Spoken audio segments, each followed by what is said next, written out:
हरे कृष्णा दोस्तों, आज हम श्रील प्रभुपाद जी की पुस्तक से ज्ञान सुनेंगे। पुस्तक का नाम है हरि नाम जप की महिमा। जानकारी अच्छी लगे तो वीडियो को लाइक शेयर, चैनल को सब्सक्राइब करें।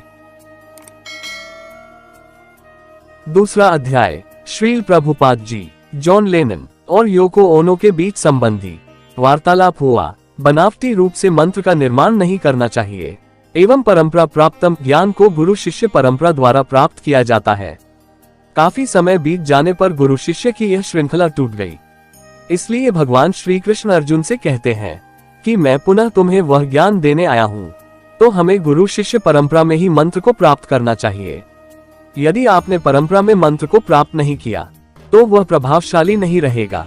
मंत्रास्ते निष्फला मता, अर्थात वह आपको इच्छित फल प्रदान नहीं करेगा। तो हमें सही व्यक्ति द्वारा मंत्र प्राप्त करना है, अन्यथा ये कार्य नहीं करेगा। आप घर बैठकर किसी मंत्र का निर्माण नहीं कर सकते। मंत्र का निर्माण केवल भगवान कर सकते हैं और फिर वह गुरु शिष्य परंपरा के माध्यम आना चाहिए, तभी वह कार्य करेगा। शास्त्रों के अनुसार वर्तमान समय में 4 प्रामाणिक गुरु शिष्य परंपराएं हैं। एक शिवजी से आ रही है, एक श्रीमती लक्ष्मी देवी से, एक ब्रह्मा जी से और एक 4 कुमारों से। एक ही ज्ञान भिन्न भिन्न माध्यमों से आ रहा है। इन्हें 4 संप्रदाय कहते हैं। आप इनमें से किसी भी संप्रदाय से मंत्र स्वीकार कर सकते हैं और ऐसा करने पर ही वह मंत्र प्रभावशाली रहेगा, अन्यथा आपको उसका कोई फल नहीं मिलेगा। योको ओनो ने कहा, यदि अपने आप में मंत्र ही इतना शक्तिशाली होता है तो फिर उसे किससे प्राप्त किया जाए? इससे क्या अंतर पड़ेगा? श्रील प्रभुपाद जी ने कहा, नहीं अंतर पड़ेगा। दूध का उदाहरण लीजिए। दूध बहुत पौष्टिक होता है, परंतु यदि सांप उसे अपनी जीभ से छू ले तो वह पौष्टिक नहीं रहेगा, वह विष बन जाएगा। योको ओनो ने कहा, परंतु दूध तो इस भौतिक संसार की वस्तु है। श्रील प्रभुपाद जी ने कहा, हाँ निश्चित ही वह भौतिक है, परंतु चूंकि आप अपनी भौतिक इंद्रियों के द्वारा आध्यात्मिक विषयों को समझने का प्रयास कर रहे हो, इसलिए हमें भौतिक उदाहरणों से ही समझना पड़ेगा।